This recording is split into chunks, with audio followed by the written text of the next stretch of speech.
السلام علیکم ورحمۃ اللہ وبرکاتہ۔ اعوذ باللہ من الشیطان الرجیم، بسم اللہ الرحمن الرحیم۔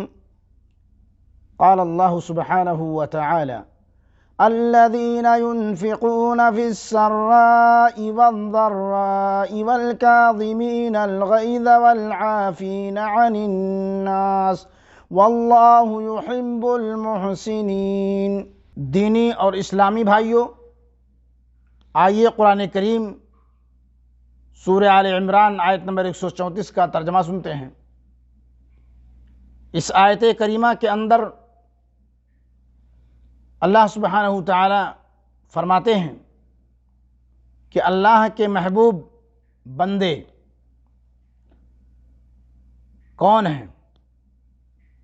متقی وہ ہیں جو خوشحالی اور تنگ دستی میں اللہ کے راستے میں اپنا مال خرچ کرتے ہیں، جو غصے کو پی جانے اور لوگوں کو معاف کر دینے کے عادی ہیں۔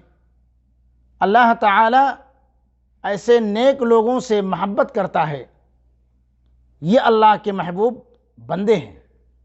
اللہ تعالی ہم سب کو اپنا محبوب بندہ بننے کی توفیق عطا فرمائے، آمین۔